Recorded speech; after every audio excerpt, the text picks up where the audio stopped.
day, and it was just awful. It was just horrible. So now, I mean, obviously he doesn't have like loads, and he's not ill all the time, but yeah, it's just brilliant just to be able to think, oh, sod it, let's just cancel Thursday. We'll just not do anything. But it's, you know, that's amazing to be able to do that. I don't know if you found this, but I've actually found being a mum has actually benefited my business as well, because I'm much more focused now. When you only, I've said, I think one of you said this to me actually as well, that no one is more focused than a mum with a baby having a nap. Yeah. and the minute they go down, you're like, boom, into like, I've got to make the most of this hour or 2 hours or however long they're going to nap. And suddenly you get so much more done. And it seems to also cut out a lot of the time wasting stuff that you would normally do. I'm not saying I don't still faff about on Facebook, but just you suddenly realise this is the amount of time I'm going to have each week to actually work, and this is what I have to do to make sure that I'm getting the most out of that time. Yeah, I think it really makes you look at the priorities of what your business or freelance work is. So you've really got to, it cuts away declutters all of the loose ends that aren't really being, that aren't kind of amounting to anything, because we haven't got so much time. But yeah, you are so productive when that baby isn't happening. Yeah, because you don't know how long you've got, do you? It's not it's like ticking, isn't it? You've got to be there for 5:30. Like, you're like, oh my God, it could be 20 minutes, it could be 2 hours. Like, go. You just don't know, do you? So you just get so much done. It's crazy. I used to say to people, oh gosh, I don't know, if he was in school every day, for instance, like, oh, I'd have so much time, I could do all these things. I was like, actually, I don't know if that would be beneficial if he wasn't at school or I didn't have him, because I don't think I'd be as good and as productive as I am, because you have limited time. It's not weird, isn't it? But yeah. And I think the one thing I learned as well, and Kerry, I think you told me this, that the first 6 months, you'll get more done than the second 6 months. Yeah. And I definitely found that, like, the first 6 months, they're either napping or they're at least lying down still. Or that you can put them in a chair and they're quite happy there. And then they learn to crawl, and it all hits the fan. And you're suddenly, you can't be, and it's not necessarily a bad thing, because it's good that then you mean you're more focused when you're with them. But there is an element of thinking, damn, I can't just reply to emails now when he's awake, because he will destroy the house in the time that I will spend writing on email. So yeah, definitely. So what do you think the struggles are of juggling freelancing and being a mum? I guess going back to, it's kind of like a bit of a reverse thing, isn't it? But seeing all your friends kind of not starting going back to work until like after 9 months or a year. So as much as it's got loads of benefits, it is kind of, sometimes it is a bit hard seeing there. And because I think what a lot of us find is that it's being able to kind of structure things so that you're not constantly on all of the time. Because I think often when you've got your own business, I mean, I can remember lying in bed awake thinking about stuff that I was going to do, and it was kind of like a positive thing, because I was really excited about new projects and things that I was working on. But I think for me, it's always been trying to kind of differentiate my time. Whereas before I had Finley, I was very happy to just let life and work kind of spill into each other. And I felt like after, I needed to try and find a new balance of having some time where it was just focused on him. It was purely focused on him. Yeah, absolutely.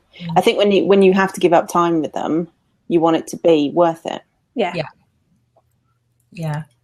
I mean, I know my one of my main things was just feeling like I didn't actually really achieve anything, whereas I was, and everyone was saying, oh, you're doing really great things, I keep seeing you in XYZ places, and I'm like, oh, I haven't done anything. I don't feel like I've really done anything, because you're just so knackered, you're so tired. You just kind of, if you are working when they're still at home, you get those short bursts of naps, and then you've got to be mum, and then you've got to go back to work, and then you're mum again, and then you're just like, oh God, I don't know what I'm doing.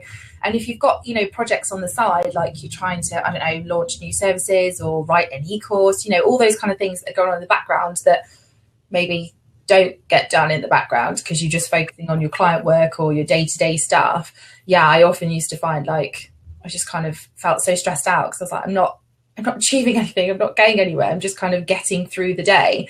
But then I just got to a point where I was like, well, that's okay, like it's okay just to get through the day. And I just sort of sort of manage my own expectations and set really tiny goals, like, oh, I'll just have done that tiny amount by the end of next week or something, instead of trying to do everything. Mm-hmm. I think the expectations is the hardest thing, our personal ones. Yeah. And you do feel like, to the outside world, you feel like a bit of a swan, but underneath you go like that. But yeah, I completely agree. And I feel like I spent a lot of this year kind of beating myself up sometimes, because you feel like you've got to do a great job as a parent, and then do a great job in your career, and then the house needs to look slightly less like a shithole. Yeah. And then it's the mum guilt, isn't it? Like, it is everywhere. And I know that's something I struggled with, was what I was kind of saying in my introduction, is that Finley's been in nursery since he's been quite young, and I really think that all babies are different. I kind of didn't really appreciate that, I think, before I had Finley, that some babies were kind of, and I won't use good or bad because I don't think that's a good way to describe them, but some babies need more attention or have higher needs, and Finley's definitely a higher needs baby. So having him in nursery is just made like everything better. He's really happy there, he's really content there, he's well looked after, he's exploring his environment, he's having a great time, and I'm able to really focus on work, which means that when we are together, we've got a much, it's much more balanced. And I think if I was trying to work with him here, I wouldn't have a business. That's the simple reality of it. And I think often we've kind of got to remember as well, I mean, for me, it comes down to that keeping the roof over our heads. I'm still kind of just edging my husband as the main breadwinner, so it's kind of there is that pressure there as well, I think, in the background, as well as all that guilt that you kind of got to contend with. It is a kind of constant mental struggle more than anything. Mm-hmm. I mean, the physical struggle of being tired. Yeah, there's a lot. I would talk about that a lot. yeah, that is a big part of our conversation. But yeah, it can be really challenging, and I just think you constantly learn as well, and you feel like once you've adapted to one change that your baby goes through, and then you suddenly work your business around that. Mm-hmm. Yeah, they go, I'm going to change it all again, and then you have to change everything again, and it just can feel unstable sometimes. Yeah, but then we have the flexibility to work around that, so I guess that's not a bad thing either. Definitely. So what kind of advice do you think you would give someone that is going to go through pregnancy and then have a child as a freelancer, or even go through all of that and then become a freelancer afterwards? The biggest piece of advice, and it probably sounds tiny, but I think it's the only piece of advice that I've given myself, and it worked, and I tell everybody, don't, especially when you have tiny ones and you are working when they nap, don't do any housework. Like, literally, it's the most incredible thing I've ever done, because it's just, it just makes so much sense. Like, don't waste that time on doing the washing or whatever. Just have a bath, have a sleep, or do work. Like, it's you business or you personally. But yeah, it's just that's so good. 100% agree. Yeah, we'll get it if that's an option. Yeah. And to be honest, you can't hoop when they're asleep anyway. So as if I'm hooping every day. What about you, Laura? I think for me, probably as well, thinking about maternity leave in terms of pay. So if you are kind of freelancing and you're pregnant, so I know it's different for different people. Mine was really complicated, so I was really, really pleased that I had my accountant to help me with it, because it was so complicated. It was, I think, because I'd left my previous employment, although it was part-time, I think it was 2 months before I had Finley, but they still had to pay my maternity pay. It was really bizarre. Yeah, it was really, really bizarre. I think they claimed it back from somewhere, but it was very, very, and it was really lucky that my accountant was my previous employer's accountant as well. So I used to work for a small charity, so that kind of worked out well. Otherwise it could have been a bit of a nightmare. So I think if you can get some good advice around what your rights are with maternity pay, because I think that's one side where it can be a bit tricky. I think if you're freelancing or in your own business, is how to kind of figure that all out. So that's something that's definitely worth doing. And obviously the self-care thing, I'm going to bang on about it, but I think just kind of doing what's right for you and your family and your situation. And I think guilt's just something that's going to be there. It's one of those things that you can't avoid as a mother, I think, but you can stop it from really having a massive impact on your day to day. So, like I say, I think it's looking at your family situation, looking at what options you've got. So my mum looks after Finley one day a week. I know your mum helps out, doesn't she, as well? Your mother-in-law, Emma. Yeah. So having that kind of looking at what your situation is and what who you can help. And I think actually just asking for help, it's like a huge thing. Do you know what I mean? So many of us kind of soldier on. And even I can remember for ages, I didn't even like ask my husband for help. Really, because I was just like, no, I'm fine. I'm fine. I'm just going. But it's like, just ask for help, because you can't, as much as I think we all do, we can do it all, but not all at the same time. That's kind of something I've reminded myself of as well. So, and not waiting to the point where you're like utter meltdown, burnout. Like, try and do things yourself, or get little things done for you before you get there. Yeah. And accepting help as well, because I found I was offered a lot of help, and I very much like, oh, I'm fine, as you said. And actually, pregnancy was a good kind of preparation for that, because I had a bad pregnancy. I had very severe SPD, so I was on crutches for quite a lot of my pregnancy, which I think, Kerry, did you have that as well? Yeah. I still have problems, and I was like bedbound for like 5 months. Yeah, it was horrible. Yeah, awful.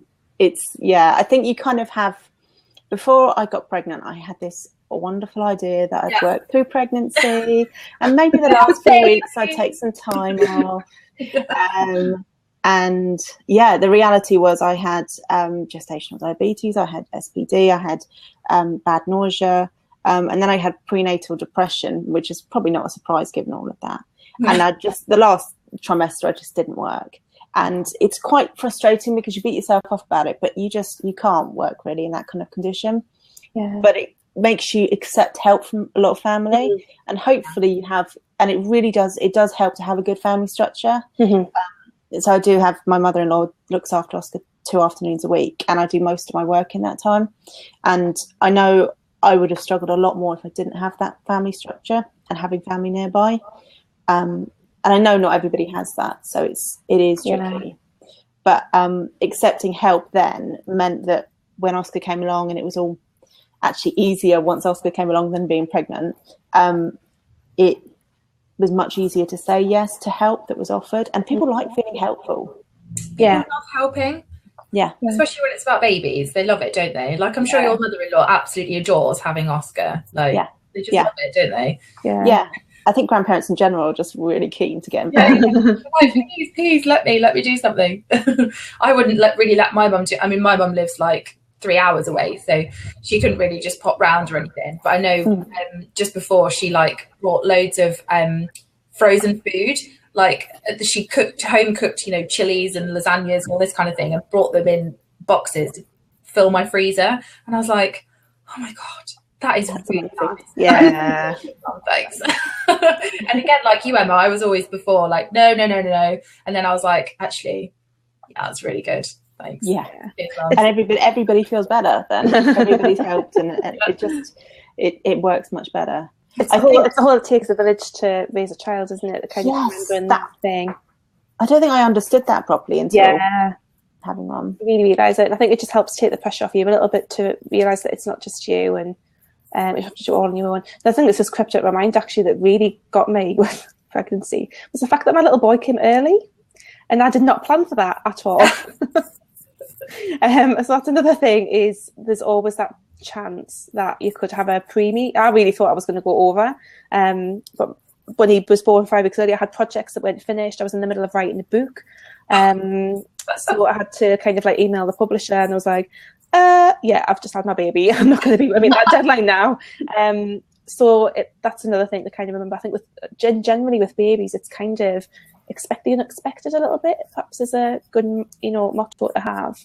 Yeah. So that was a challenge. Yeah, I think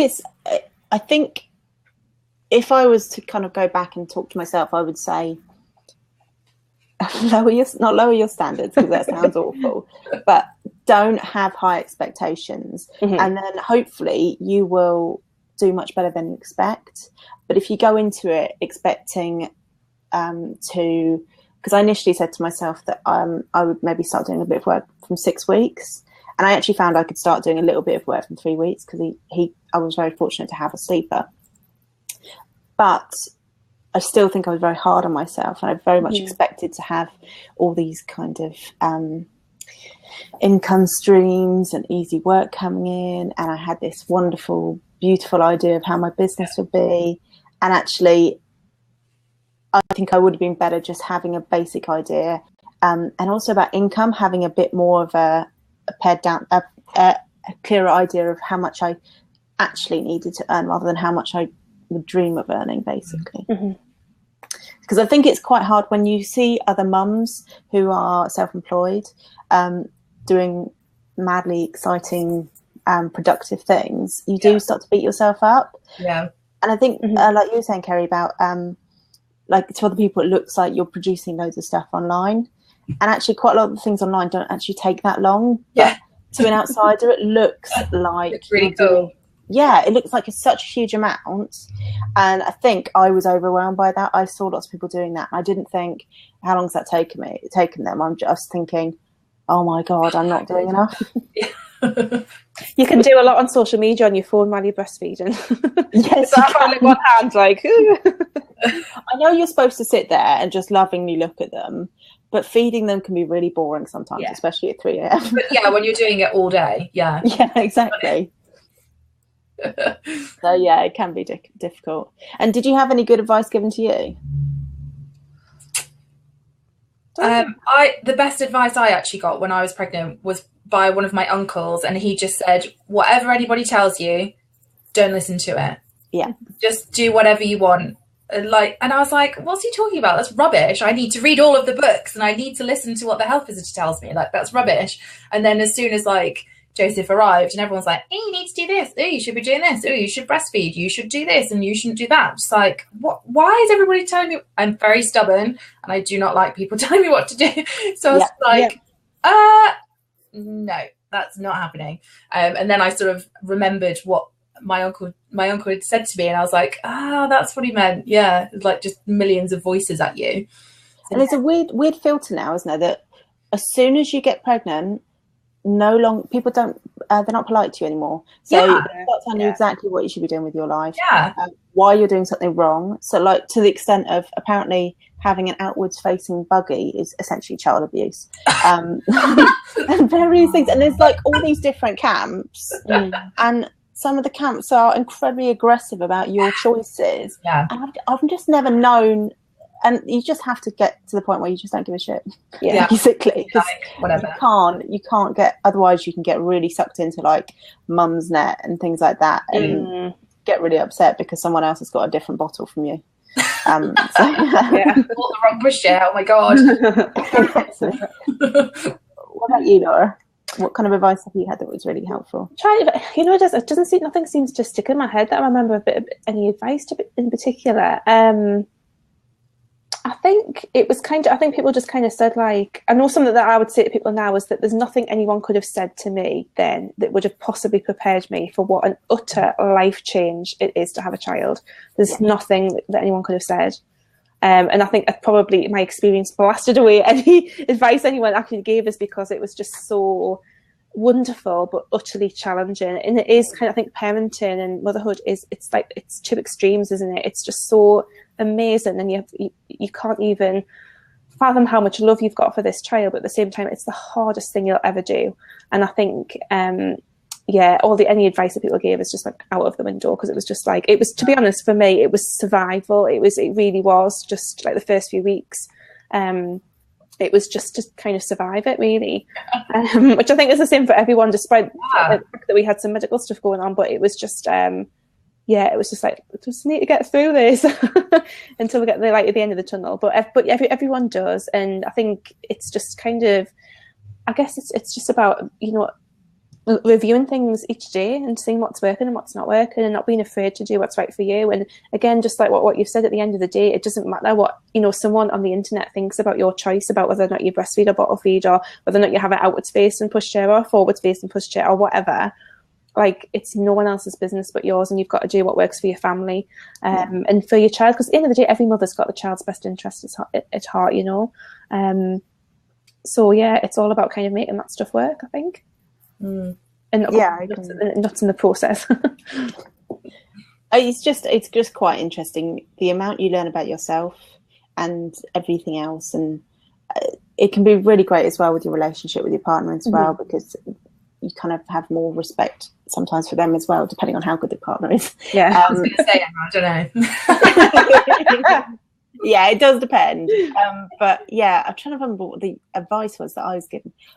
Your child will only ever throw at you what you can cope with it each time. No, that was very badly put. But essentially, they're not going to suddenly be born walking, talking, everything else, like overwhelming you. There'll be stages, and I kind of felt like I'd be really overwhelmed the whole first year, and it's actually just quite gradual. So you kind of just adapt each time. So that was kind of the advice. Like I always used to think, there's the old cliche of this shall pass. So when you are going through a tricky time, like for me, it was a couple of weeks ago when he was teething and just crying all day and fairly miserable all day. And I just, that this shall pass does really help. But also, I think sometimes it's quite easy then to bury yourself in work, and that's almost the worst thing you can do. Like try to distract yourself in work. If they are being difficult, sometimes you do just need to push work aside and sit down and spend proper time with them. And that can often make it easier. So, yes. Definitely. Oh, and any time management tips? Other than my awesome don't do any cleaning when they're asleep. I personally, because I'm so used to just working in that short blast of thing, I would just always make sure that all of my work would kind of fit in that. I'm not a sit down for 8 hours kind of person. That's just not me. Never has been in a job. I just get bored and I get a headache and I just can't do it. So I just sort of, you know, just find what works for you. It's trial and error. You know, I'm 2 years in and I'm still learning new ways. So, you know, just if 2 hours works for you, that's fine. Work 2 hours, take 3 hours off and come back later. That's fine. Just kind of find what works for you. And that the only way you can do that is just trying lots of new ways of working, isn't it? And any tips from you, Laura? I found batching like similar tasks together was really helpful. So I'm the kind of person where if I've got to kind of mentally flip what I'm doing, it kind of takes a little bit of energy out of me and a bit of time. So if I could kind of, so I know try to do similar things like this day. If I had like, you know, I think what I did at the beginning was I kind of says, right, I'm going to have like 2 days where I'm going to try and work. So I would work during naps, and the other days I would just kind of do like usual mum things. And on those days it was like, right, that day I'm going to just do like maintaining the blog, and then the other day I'm going to do like keeping up with my e-course and you know, looking at launching that again in the future. So it was kind of just really batching the work that I was doing and just being really super focused on having like a really like small but effective to-do list. I think was really, really useful for me to kind of just keep me on track, and kind of as a bit of a motivation. So just like when Kerry was saying that she felt like she wasn't really getting a lot done, I felt with the to-do list kind of helped me kind of see at the end of the day, like, oh, actually I've done more than I thought I'd done. So that kind of helped me feel a bit more productive. Awesome. Yeah, I've just started doing that actually, whenever I always feel like I don't do anything. So at the end of working, whether that's when Joseph wakes up or I go to pick him up from nursery, I'll actually say out loud the things that I've done, whether that's for myself. And I'm just like, oh, actually, I have actually done something. I've done those 2 things and I've spoke to that client and actually that's fine. Like literally takes 5 seconds. And then I'm just like, oh, okay then, great. And then I can switch off and go and be mum again. Yeah. I think my one would be, I had a session with Tara Newman recently about planning. And before I had Oscar, I was very much in the mindset that I'm not a planner. I'm not spontaneous either. But I kind of, any kind of structural plan, I rebel up against a little bit. But she talked to me about a 90-day plan where you work out what your goal is at the end of the 90 days. And then you work back from there. monthly and then weekly. So now what I do is I have my ideal goal at the end of the 3 months, and then I've broken that down into 3 key tasks each week. And those are the kind of things that I have to do. And those things are things that will land me new clients or land me new business. So they're very specific. And I make sure I do them. And for some reason, that is fitting in much better with how I'm working at the moment. Obviously, you're doing other stuff as well. I'm really liking Snapchat and any kind of live streaming, because you can do that a bit more spontaneously. It doesn't need to be glossy or perfect. Yeah, I did loads of periscopes with Finley. It's so good because you can just jump on. Nobody cares if you don't look like Marie Forleo. And it's just so much easier. And also Snapchat filters. I love them. You can go on, no makeup. Oh, look, I'm wearing makeup. So those are really good because they're so quick, and I'm finding Snapchat really effective at the moment. But yeah, just kind of sticking to those goals. And obviously I do my weekly pitch slap. So a weekly task that I do to build kind of more business as well. I love that. It always reminds me to do something. I feel like it's a bit of a kind of a bullying thing every Wednesday. Oh God, it's Wednesday again. Yeah, exactly. Wednesday. So, does anybody have any questions that they can leave in the comments, or they could jump on? In. I'm just going to have a quick drink of water. I know, it's really hot and sunny here, which makes a change in Durham. So it's usually a sauna because I've got an office in the garden, and it's an absolute sauna. But I think I'm in the shade at the moment, which is quite nice. But yeah, it has been quite nice, and it's nice that we can kind of go off and have. Like on Monday, I think it was, I did my work in the morning during his naps, and then in the afternoon I took him for a walk in the park, and we had a picnic rug out. Lovely.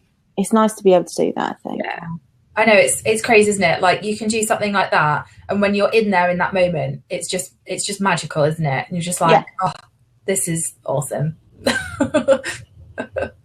And just generally like that, kind of being able to go to soft play and get them. Also, I'm quite looking forward to the point where he's old enough to be able to run off to soft play by himself while I can have a coffee. Oh yeah, definitely. At the moment, I'm just chasing after Finley. Yeah. I don't know. I think I could probably do that, but I think I'm too like, oh, where's he gone? What's he doing? Because he always chases after the bigger boys, so he'd be in like the over 5s bit. Yeah, that's a good point. Yeah, I think I'd have the same problem. Okay, Jo, how do you manage to focus when you're working but you're very tired? I don't know how you work with the jelly brain. Very good question. Definitely. Any ideas? Oh, I'll take this one because I'm always tired. Yeah. So I've had so just a bit of background. Like, my son is never been a very good sleeper ever, and we've actually gone through a bit of a difficult patch with him at the moment, where he's teething and he's waking up at 4 a.m. every morning. He's waking up during the night as well, but then he's like up for the day at 4 a.m. So for me, it comes down to a lot of what's really helped me is a lot of like nutritional stuff. So making sure that I'm not going overboard on sugar, making sure that I'm not going overboard on coffee as much as I just want to like have a caffeine IV drip in my arm. I'm trying just to stick to like one good coffee in the morning and decaf for the rest of the day. Making sure that I'm eating plenty of protein with my meals, so that just helps keep your blood sugar kind of stable. And I think that kind of helps with a foggy head a bit. I find something I've just started using, actually might be able to see just behind us, is I've started using some essential oils, and I've got a diffuser, and I find they're really, really good for just helping with a bit of mental clarity. So I usually use like lemon and peppermint, I think it is, that I've been experimenting with. And weirdly enough, I've got a rosemary bush in the garden, and rosemary's really, really good for mental clarity as well. So often I just kind of like sniff the rosemary, but it just kind of like jolt you awake. And getting some time outdoors and out in the actual daylight as well just helps with your circadian rhythms, and just kind of helps wake you up a little bit as well. And exercise, dare I say. And I mean, I think for me, it's always been knowing the balance between when I'm so exhausted I shouldn't be exercising, because that's a similar form of stress on my body. But often a bit of exercise, especially if it's outdoors, is going to kind of wake you up a bit more.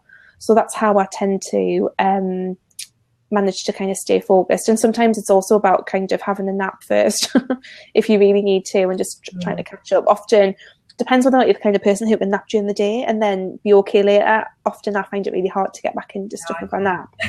Yeah, I tend to find it quite hard. So sometimes it's just about kind of blasting it out in the morning and then giving yourself the afternoon off or something like that. But those things really help me with the tiredness. Yeah, I mean, for me, it's just making sure that I haven't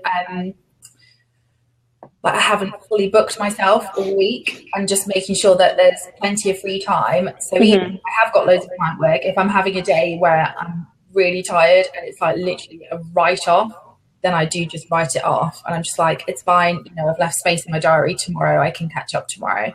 And I have to say, I keep hearing of people, obviously, you know, talking about diet and all this kind of thing to help with energy and stuff. And I'm always like, oh no, it's not going to work. It's not going to work for me. It's rubbish. Well, not rubbish, but like, I just, for some reason, just think I'm invincible and it's not going to work. But I tried it yesterday. I had like the worst headache, I think, because of the heat. It was horrible. I was exhausted. I was so tired. So I drank smoothies and like didn't have any caffeine and like literally just kind of changed everything that I did. And I felt amazing. Honestly, it felt incredible. So I've been doing it all day again today, and I'm officially converted. I'm the naughty one in that tea and Barocca are my friends. And, I have started taking more multivitamins, iron and things like that, and that's helped. I also find sometimes doing a little task, like if I feel really shattered, I do like a 30-minute nap really does me a lot of good. But also sometimes I find it's emotional blocks that are making me tired.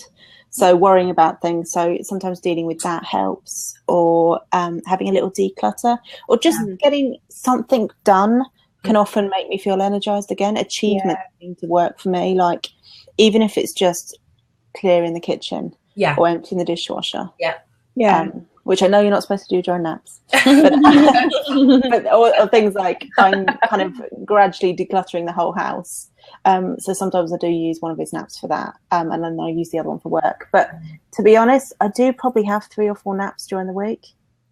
Not during the day, but during the week. So you just kind of got to build them in and work out. So if they have, like, I'm going to be screwed when he has drops one of his naps. But if you have 2 naps, use the afternoon one for a nap and just get a bit of work done in the morning one. Yeah, that's generally. So I hope that answers that, Jo. And we've got someone calling in. So I'm just going to add in. I've got Christina. Hi, Christina. Hi. Hi. Hello. Hailing from Canada. Oh. I love listening to your accents. You must hear that all the time. So are you a freelance mum? I don't consider myself a freelancer, but I work from home. I've been working from home for going on 14 years. My kids are a little older than yours. So mine now are 7, 9, and 10. I had 3 kids in under 3 years. Wow. It was a little nuts. The first, the 2 older ones were planned. And after, because in Canada, we have amazing maternity leave benefits. But when my son was born in 2005, it did not apply to self-employed women. So my husband took the 8 months that he was allowed to take. He took the maximum that fathers allowed to take. So he took 8 months of maternity leave, paternal leave. So that was amazing. I was able to, so from 6 months until he was about a year old, I was able to bust out tons of work. I took some very intense contracts that I would not normally be able to take because my husband was home. He's a better housekeeper than I am. So it was overall perfect. Then number 2 came along. My daughter came along 18 months. My 2 older ones are 18 months apart. So that was good. She was kind of a very needy baby, but I had a daycare she was a friend. So it was totally perfect. The 2 kids went to daycare a couple of days a week. So that really, really helped. And then the 3rd one came along very unexpectedly. It was my youngest at the time was 7 months old. So it was not how it was supposed to happen, but she was a baby, you didn't even know she was there. I was able to give teleseminars and trainings and breastfeeding her. I would finish breastfeeding her, then put her on my lap, and she would just like lay there listening to me talk. Easiest baby ever. I couldn't do that with my other two. And then I took a hiatus. So that's what saved me. I don't know how you girls are doing it with like really, really little ones without a lot of help. But that's my suggestion is like everyone says it's so cliche. It goes so fast and whatever, but when you're in it, it is hellish. Yeah. It is so hellish. And the more moms are coming out and just saying it is hellish. It is not all flowers and I'm not that mom. I'm not the one that's going to go around the no, I can't. I am not that mom. I enjoy my work. I am a born entrepreneur, and to be able to come out and own it and say, I have children. I am a responsible, loving mother, but my work is what fulfills me. It's okay to say that. Yeah, so that's I'm really glad important. women are saying that and getting that message out because and it gets better, right? Like my kids are all in school now, so I can get work done. I think that's something to bear in mind as well, because I feel like there's so much pressure to do it all now, and actually you can do stuff now, but when they go to school or when they go to nursery, you can actually then start to ramp it up. But to be honest, sometimes parenting is a bit boring, and work is fantastic for making you feel like you again. Yeah, definitely. I think that's really important because you lose. I don't know if losing is the right word, but your identity changes so much as a parent, doesn't it? And I know I felt a bit like, oh, who am I? Like, well, yeah, who am I now that I'm a mother and I've got this child? And yeah, I mean, because we were in hospital a lot, and in hospital, the nurses don't learn your name. Yeah, they just call you mum. Oh. How are you doing, mum? which is usually what my response was. But yeah, so it's really important, and I think often we have been made to feel a lot of guilt for actually being really passionate about what it is that we do and enjoying it and actually wanting to get back to it, because that's how I felt. I feel it, and it did, going back to blogging and doing the work that I was doing, it felt like I was being me again, and that was really important for me. So yeah, agree completely. Although you still get people who, it's like going back to being freelance all over again when people ask you if you're going to get a real job. People keep saying to me, "Have you gone back to work yet?" And I'm going, "It started at 3 weeks when he was born." But what exactly do you do all day? Yeah, exactly. See, my husband dared to ask me that once, and then he had him for a weekend, and he goes, "I don't understand how you do anything but look after him." Yeah. No, yeah, I think my husband said a few weeks ago, and I don't think he'll dare say it again, was about when Joseph goes to school, in 2 years' time when he starts school, about me going back to work and getting a job. I was like, no, then I'll have 6 hours a day to work, like in the daytime. Are you crazy? Like, that's awesome. No, I'm not going to get a real job. No. Obviously, my response wasn't that polite. It was kind of like,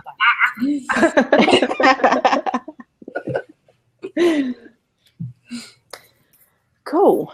Any other kind of questions or anything you wanted to chat about around freelancing and mumming and stuff like that? If you give up coffee, go to green tea. It's good for your skin. I have very bad skin issues, so green tea, I had to cut caffeine just because I was totally dependent on it. Yeah. And I couldn't have any coffee when I was breastfeeding my son. He had horrible colic. Horrible. Laura, you were saying how your son is teething. Yeah. It's how my son was with colic. It was it's horrible. The worst 3 or 4 months of you think you will never ever get out of this vortex of pain and crying and mommy guilt. But yeah, green tea is a big helper. Not if you're breastfeeding, but if you're trying to get off coffee. Mm-hmm. Nice. Okay, so Sylvia's asked, how about set working hours? Do you and your clients manage to stick to them? How do you handle urgent calls requests? I kind of have switched my business round now so that I'm not, like, I used to be more focused on social media services management, and it just wasn't working because I felt always like I always had to be on email. And now I've got an autoresponder that states that I'll get back to people in 2 days, but also has a list of Q&As so that people can hopefully answer some of their own questions. And I have coaching calls on Tuesday and Thursday afternoons and occasionally evenings, and very occasionally at the weekends if they can't find any other time. And my clients are generally pretty understanding. I don't know if you guys have found this, but I do seem to work with more mums now. And if you have to change a date or postpone something, generally people are pretty understanding, especially if it's because of your child being ill or something like that. How about you guys? Do you have set working hours, or have you had any challenges with that? I've got similar to you, so I've got the email. I kind of put that in place just to kind of manage people's expectations of my time. So I've got everything stated on there that these are the days that I work. This is when you can expect to hear from me, and that tends to work quite well. And then when I talk to clients, I try and keep client work just on, like, one-to-one client stuff just on one particular day, so on Tuesdays. So I kind of let people know that in advance. That's kind of the day that I've got available, occasionally on evenings as well. But I think it's just about being really clear about what your boundaries are, and kind of being upfront about the fact that you do have a child and that things might change. But generally, I think people are really flexible and understand, as long as you're not dropping them in at like the last minute. I think people tend to be quite understanding, which is awesome. Yeah, they really are, and I've been quite surprised because I unfortunately used to not dislike people with children, but I was that person in the office that's like, oh yeah, they're taking the holidays off again. Yeah, they're, phoning in sick because their kid's ill. They're not ill. Why aren't they here? I was that person, unfortunately. So I always I actually hate the fact that I had a child. I never told clients. I never put it on social media, never told anybody. Because I just thought, when I reappear next year, no one will know. And I don't know why, it's just so silly. It's just in my head, because then when I told people, they were like, oh, that's awesome, and nobody really cared. Obviously they said it was nice that they cared, but not like they didn't then not hire me because of that. But yeah, like you said, Laura, it's all about setting those boundaries. So now, like, when I work with clients, I will send them these are my working hours, this is when you can expect to hear from me, and I do work hours around that, but these are the hours that you can call me, and it's just you kind of taking responsibility for that, and you taking charge, because otherwise they don't know, do they? So they might be ringing you all these times, but it's not their fault. It's because they don't know that you're not working or whatever. So as long as you're upfront and tell them, then that's good. Awesome. Using an online scheduler has really, really helped.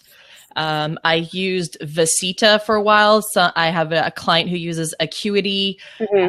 What's really nice is people will say, well, when are you available? You just send them the link.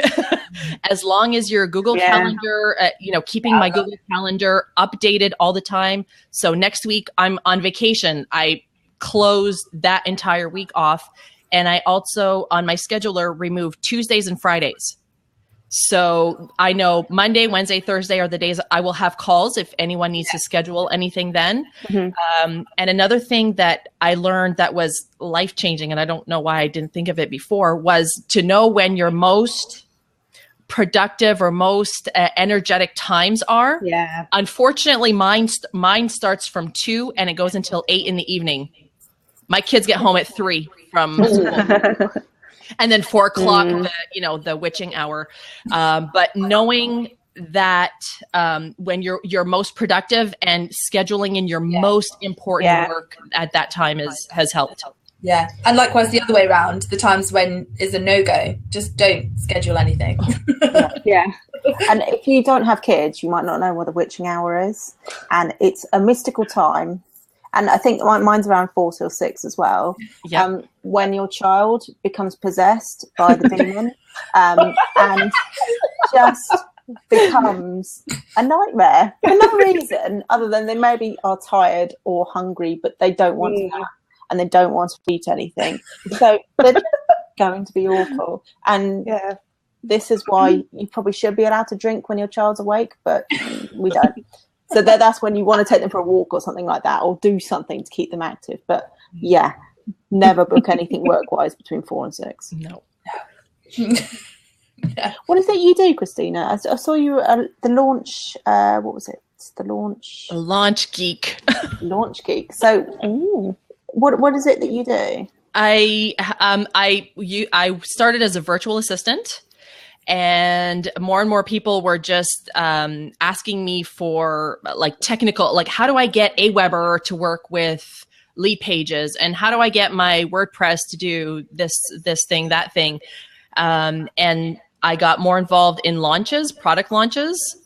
So that's kind of my thing. I help people figure out how to launch their way, like screw all the formulas and the blueprints and, what tools do you have? Let's make that work. Like screw what everyone else is saying. You don't need lead pages. You don't need WordPress. You don't need all these fancy things. Just what do you have now? And let's make that work. And let's launch the crap out of your stuff. Oh, that's awesome. Yeah. You mentioned about Scheduler. I've suddenly discovered hundreds of automations and things to make life easier. I do use Instapages, but I don't use lead pages anymore or anything like that. But do you find that there are any automations or tools that you do find useful as a mum? Anything that is social media, I really like being able to pre-plan my social media and then intersperse that with some live interaction. For the last three months, I've been in 2 launches, like 2 client launches. So I've been dead to the world. But having I use CoSchedule for my social media, and just knowing that I have stuff already booked in there, even though I'm not live interacting. This is my first time on Blab since probably 3 months. And definitely the social media and the appointment setting. Those 2 things are super, super important to have. Awesome. Thank you. And Kerry and Laura, any suggestions for tools or apps that make you super productive? I use Edgar, which is really similar, I think, to CoSchedule, so I found that useful. I'm trying to think of any other ones I use. I think that's probably the main one.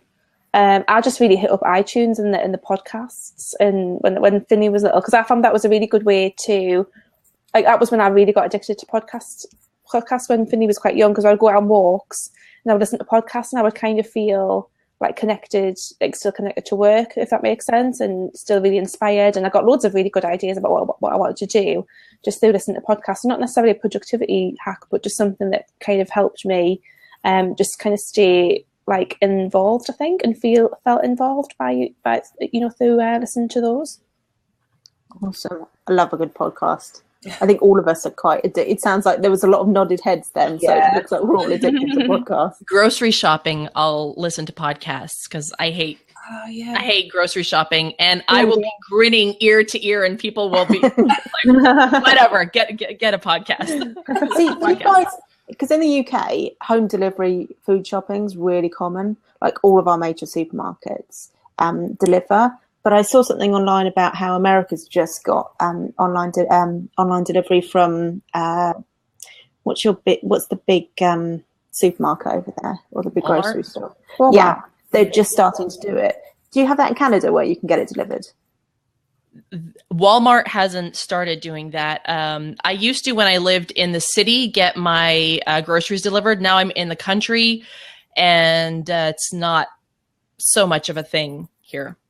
I guess it's a much bigger area than we've got really here, but that's a huge time saver. Yeah, especially if you save your shopping lists, and then you can just go hit add chocolate, add gin. Done. Oh, you know what really helped me for food? Because again, cooking, it's like you wake up in the morning, what the hell am I going to make for supper? Is the ever and oh man.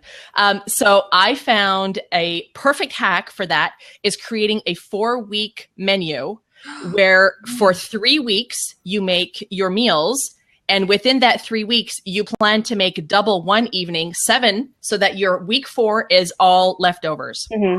And you just print. You just print that out. I do the 4-week rotation, and here we have like extreme winter, like minus 30, 40 degrees, and then extreme summer, which like is like 25, 35 degrees summers. So I'm not going to be making stews and crock pot stuff in the summer. So creating a summer one and a winter one, and just that 4-week rotation, the kids will ask, what's for supper? Go look on the fridge. We're week 2 today, Tuesday. Go look. I think you will love Laura's blog then, because she does. You've got loads That's the kind of stuff that I recommend is to have, even if it's just a 1-week meal plan or a 2-week meal plan that you rotate season, that you have, you rotate that each season. Just so it's just like making things really simple, I think, is the key. And I've got a post on my blog about healthy eating hacks, like cheats for the time challenge. And I mean, there is lots of, it's not ideal, but I'm a big believer of, let's kind of like screw the idea of being perfect for a moment and actually get real. And, there's lots of, really easy options that you can get from the supermarket now. There's some healthier ready meals that do, and they were just a lifesaver for me. Like innocent veg pots, I think they're called ball pots now. Kirsty's do like a range of gluten-free ready meals. And I mean, they're not, at the end of the day, they're not like your quinoa salads or whatever, which is great. And I love having those as well. But sometimes you just don't have the time. And I think it's just about keeping it simple and doing what you can do, and not kind of letting that pursuit of, being totally perfect, because like, let's face it, that ain't going to happen when you've got a kid. It's just not. I mean, at least I don't think it is. I mean, I'm sure there's some like healthy living bloggers out there on Instagram who have like perfect meals for everything, but I just think you've just got to be realistic. And baby-led weaning makes that so much easier. So if you don't have kids, you might not know what it is. Essentially, it's your kid has what you have. Like, to an extent, you wouldn't give them a Vindaloo unless you really want to change a lot of nappies the next day, or anything with honey. But pretty much everything else is okay. So you can give them just little bits of what you're having. Otherwise, you're going to spend a lot of time pureeing stuff, and nobody wants to spend a lot of time pureeing stuff until they're 80. So might help. Cool. I don't think we've got any more questions. So should we wrap it up there? Yeah. Thank you very much. So just to finish it up, if everybody wants to just say where we can find you online, and then everyone can go check you out. So Kerry, do you want to kick off? Yeah, sure. I'm Kerry Walker, and my website is kerrywalker.co.uk. Lovely. And Laura? My website is wholeheartedlyhealthy.com. Excellent. And Christina? My name is Christina Favreau, and it's christinafavreau.com. No H in Christina. Excellent. And I'm Emma Cossey, and you can find me at freelancelifestyle.co.uk. Thank you so much, guys, for joining in.